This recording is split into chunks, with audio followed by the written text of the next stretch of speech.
Hello বন্ধুরা, আজকে আমি পুঁই বিচুলির তরকারি রান্নাটা করে দেখাবো। পুঁই বিচুলি আর শুটকি। এখানে পুঁই বিচুলি, বেগুন, আলু এগুলো কেটে রেখেছি। এটা শুটকি, এটা পেঁয়াজ, এটা হচ্ছে সর্ষে বাটা, আর এখানে দিয়ে দিলাম জিরে ফোড়ন, শুকনো লঙ্কা দিয়ে পেঁয়াজ কুচিটা ফেলে দিয়েছি। পেঁয়াজ কুচিটা একটু বাদামি বাদামি হয়ে এসছে। এরপরে শুটকিটা দিয়ে দেবো।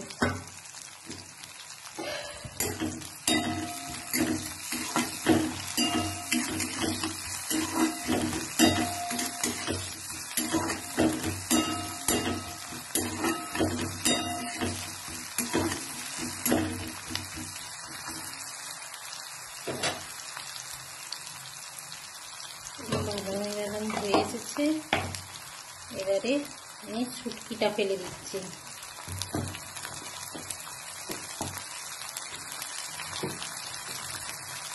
অনেকে শুটকি খেতে ভালোবাসে না, কিন্তু এইভাবে রান্না করলে মানে খুব সুন্দর লাগে খেতে। কেউ যারা যারা খাওনি একবার রান্না করে খেয়ে দেখো, খুব সুন্দর লাগবে।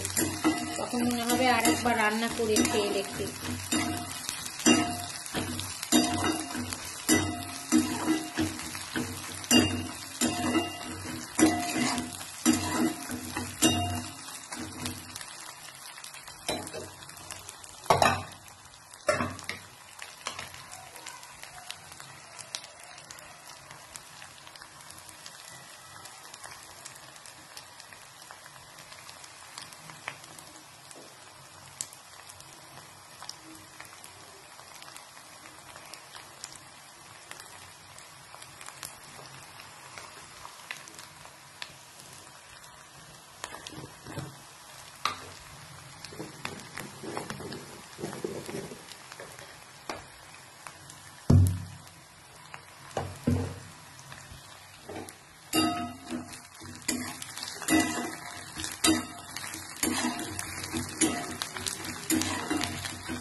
দেখো কিরকম লাল লাল হয়ে যাচ্ছে।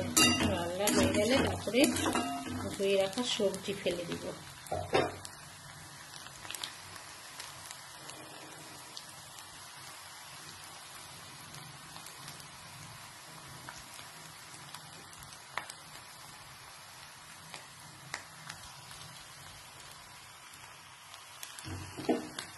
এবারে কেটে রাখা পুঁই বিচুলি এই দেখো ফেলে দিচ্ছি। করে দিয়ে দিলাম। আস্তে আস্তে নাড়িয়ে দেবে। এবারে এটাকে ভালো করে নাড়িয়ে নিয়ে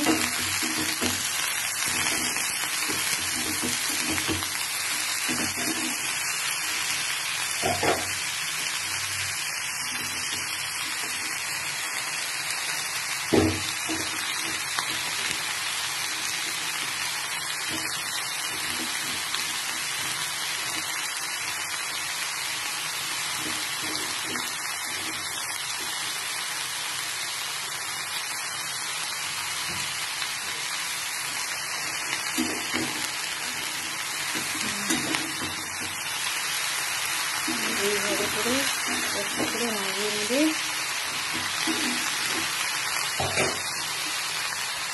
এটাকে স্লো আঁচে আস্তে আস্তে করে, কম গ্যাসে আস্তে আস্তে করে স্লো আঁচে করে রান্না করবে। একটু করে ফ্লেমটা বাড়িয়ে দিলে হবে না, পুড়ে যাবে। তারপরে একটু সেদ্ধ হতে হবে। এটা আমি আর জল দেবো না। আস্তে আস্তে করে ঢাকিয়ে ঢাকিয়ে করে আস্তে আস্তে করে এটাকে রান্না করতে হবে।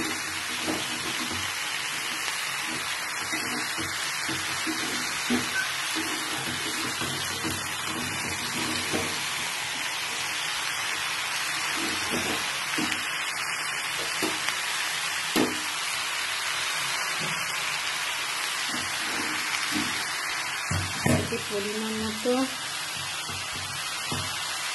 লবণ দিয়ে দিলাম।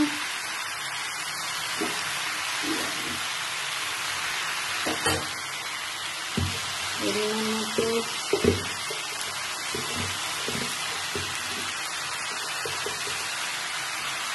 হলুদ দেবো।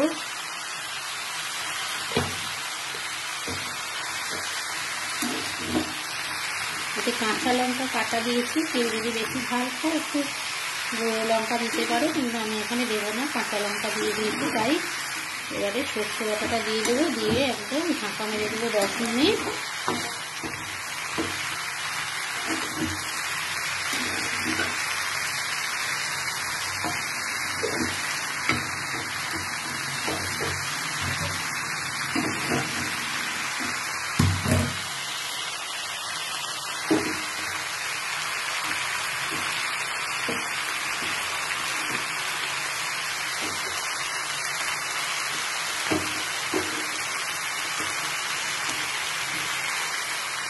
সর্ষে বাটাটা দিয়ে দিলাম।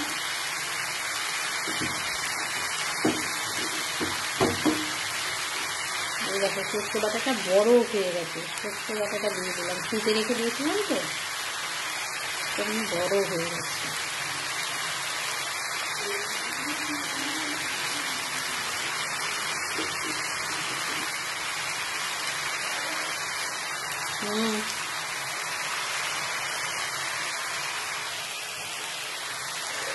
এবারে আমি ঢাকনা দিয়ে দিলাম, 10 মিনিট ঢাকা থাকবো, ঢাকা রাখবো কম আঁচেতে। এবার ঢাকা খুলে পেপার উপর নাড়িয়ে দিলে এই কাছাকাছি 5-7 মিনিট হয়ে গেছে বা 10 মিনিট হয়ে গেছে। আমি এবার এটাকে নামিয়ে নেবো। মোটামুটি আমার পুঁই বিচুলির তরকারি রেডি। এটা খাওয়ার জন্য এবারে আমি পরিবেশন করতে পারি। এই দেখো কত সুন্দর কালার এবং রান্নাও কত সুন্দর হয়ে গেছে।